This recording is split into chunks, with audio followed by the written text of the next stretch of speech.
Hello everyone, welcome to my channel Life Science Classes. Today I am going to teach you about pathway of glycolysis.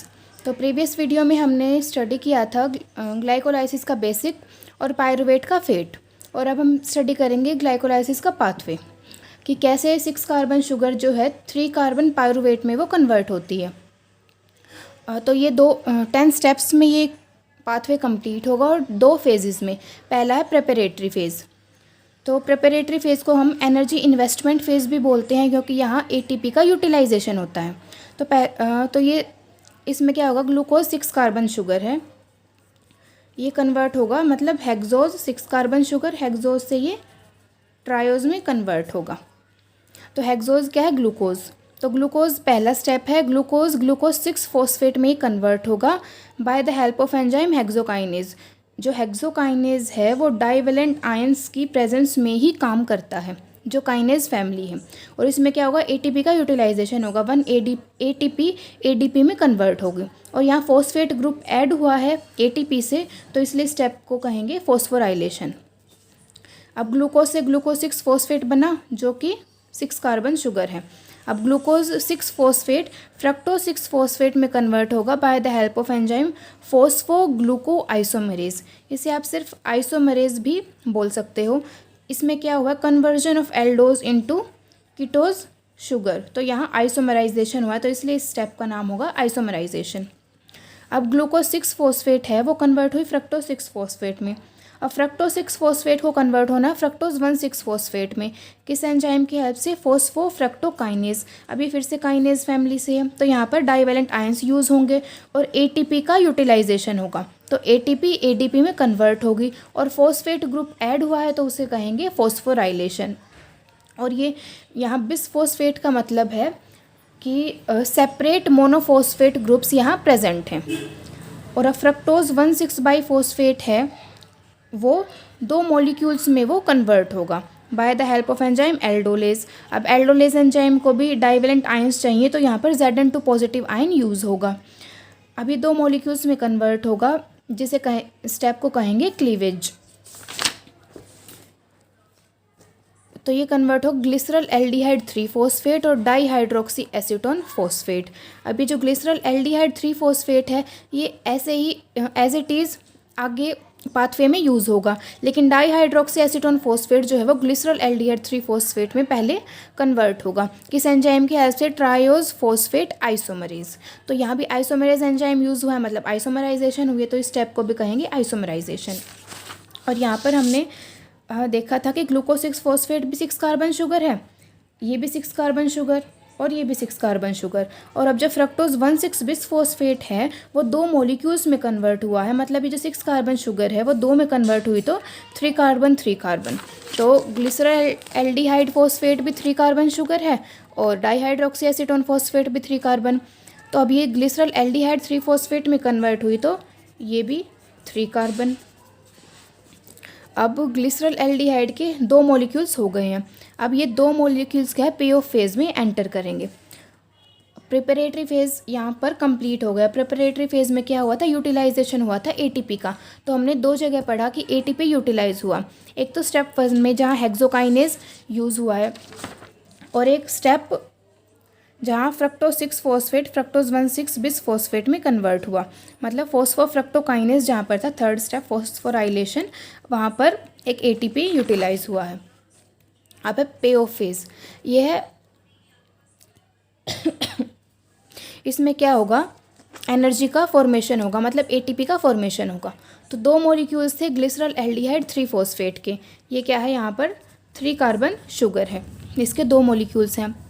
अब ये 2 molecule आगे convert होंगे with the help of enzyme glycerol aldehyde 3 phosphate dehydrogenase की help से ये convert होंगे 2 molecules of 1,3 बिस phosphoglycerate में। और इसकी फॉर्मेशन में क्या होगा, 2 इनऑर्गेनिक फॉस्फेट ऐड होंगे और 2 NAD पॉजिटिव 2 NADH में कन्वर्ट होंगे, किस एंजाइम की हेल्प से, ग्लिसरल एल्डिहाइड 3 फॉस्फेट डिहाइड्रोजिनेज की हेल्प से 1,3 बिस फॉस्फोग्लाइसरेट की फॉर्मेशन होगी।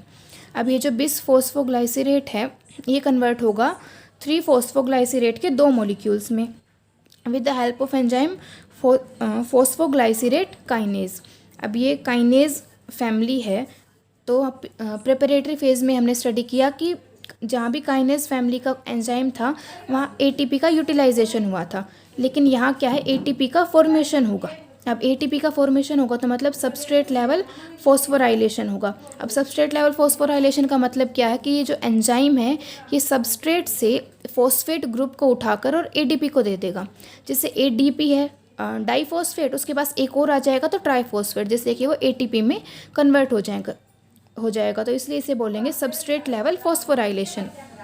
अब उसके बाद ये कन्वर्ट हो गया 2 into 3 फॉस्फोग्लाइसिरेट में। अब ये 3 फॉस्फोग्लाइसिरेट के 2 मॉलिक्यूल्स हैं, ये with the help of enzyme phosphoglycerate mutase, जिसे आप सिर्फ म्यूटेज भी बोल सकते हो, ये कन्वर्ट हो जाएगा 2 मॉलिक्यूल्स ऑफ फॉस्फोग्लाइसिरेट। अब फॉस्फोग्लाइसिरेट के 2 मॉलिक्यूल्स में ये कन्वर्ट हो गया। अब ये जो 2 मॉलिक्यूल्स ऑफ 2 फॉस्फोग्लाइसिरेट है ये with the help of enzyme enolase phosphoenol pyruvate में कन्वर्ट हो जाएगा, जिसमें कि H2O का रिलीज़ हो जाएगा। H2O का रिलीज़ होने के बाद जो इनोलेज एंजाइम है वो डाइवेलेंट आयंस की प्रेजेंस में काम करेगा, Mg2 पॉजिटिव या Mn2 पॉजिटिव, तो जिसे कन्वर्ट हो गया फोस्फोइनोल पायरुवेट में। अब ये फोस्फोइनोल पायरुवेट में कन्वर्ट हो गया तो उसके बाद पायरुवेट काइनेज एंजाइम की हेल्प से, या फिर से काइनेज फैमिली है, उससे क्या होगा, एटीपी का फॉर्मेशन होगा। तो 2 एडीपी से 2 एडीपी बन जाएंगे। इसमें ये भी क्या है, सबस्ट्रेट लेवल फॉर्मेशन, मतलब एंजाइम ने सबस्ट्रेट से फॉस्फेट ग्रुप को उठाकर एडीपी को दिया, जिससे कि वो एटीपी में कन्वर्ट हो गया। इससे हमें क्या मिला, 2 मॉलिक्यूल पायरुवेट के मिले जो कि 3 कार्बन है। ये भी 3 कार्बन और ये भी 3 कार्बन। तो हमारे ग्लाइकोलाइसिस पाथवे का मोटिव क्या था, पायरुवेट की फॉर्मेशन। तो यहाँ पर पायरुवेट की फॉर्मेशन हो चुकी है। अभी कितने स्टेप में कन्वर्ट हुई, 10 स्टेप में। जो प्रेपरेटरी फेज था वहाँ सिर्फ यूटिलाइजेशन हुई थी एटीपी की, जो फर्स्ट और थर्ड स्टेप में कंप्लीट हुई थी।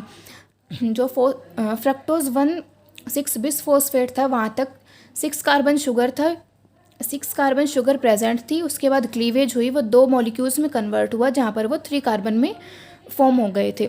अब आगे जो पे ऑफ फेज था जहाँ पर एटीपी की फॉर्मेशन हुई थी वहाँ 3 कार्बन शुगर ही यूज़ हुई थी, और जो पायरुवेट के 2 मॉलिक्यूल मिल गए जो कि 3 कार्बन थे। तो ये था ग्लाइकोलाइसिस का पाथवे। अब 2 स्टेप में यहाँ पर हुई थी substrate level phosphorylation, 7th step में और 10th स्टेप में, जहाँ पर कि काइनेज फैमिली प्रेजेंट थी, काइनेज फैमिली के एंजाइम्स प्रेजेंट थे। अब इसमें एटीपी का कितना यूटिलाइजेशन हुआ और एटीपी की कितनी फॉर्मेशन हुई। अब एटीपी का यूटिलाइजेशन कितना हुआ, 2 एटीपी यूटिलाइज हुए थे। अब इसको हमने माइनस साइन से डिनोट किया कि 2 एटीपी यूटिलाइज हुए, और एटीपी का गेन कितना हुआ, 4 एटीपी,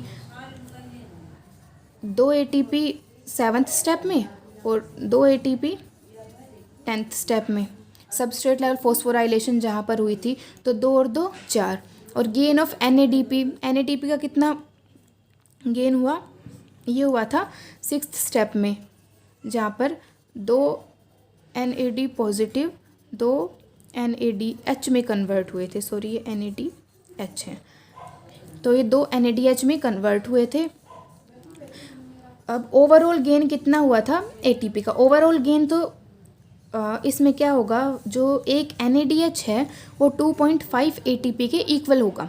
तो 2 NADH मतलब 2.5 + 2.5 5 ATP, और 5 ATP ये, और ओवरऑल गेन हुआ था 2 ATP का, और 5 और 2 7, तो 7 ATP का टोटल गेन हुआ in the production of 2 mole of pyruvate.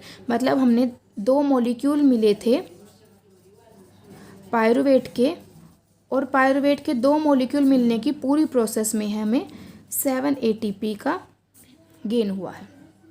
तो ये थी ग्लाइकोलाइसिस की पूरी प्रोसेस।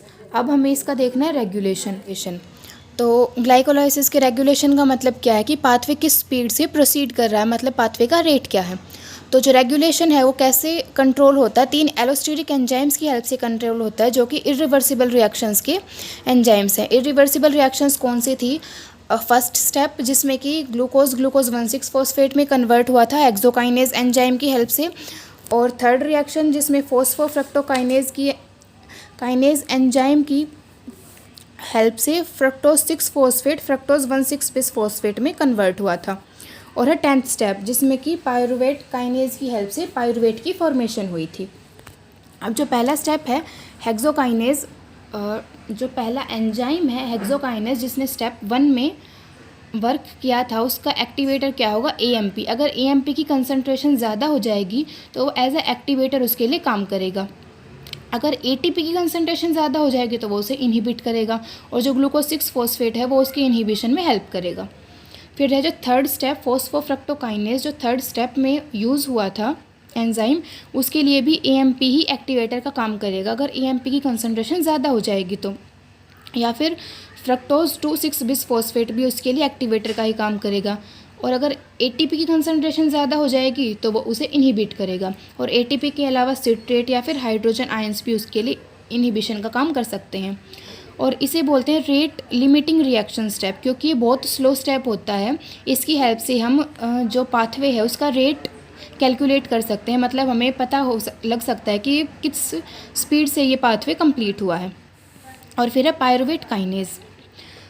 तो पायरुवेट काइनेज 10th स्टेप में यूज़ हुआ था, जिसमें कि 2 मॉलिक्यूल्स ऑफ पायरुवेट हमें मिले थे।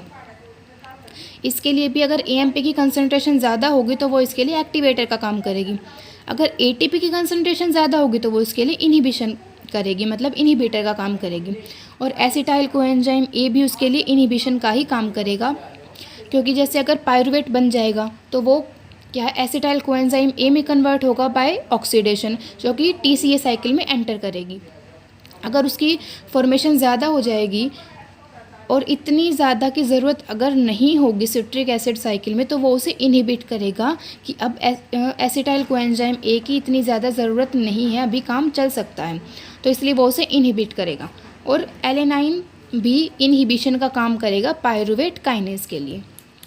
तो ये था पाथवे आज की वीडियो में ग्लाइकोलाइसिस का और इसका रेगुलेशन। तो that's it for today's video. Thanks for watching.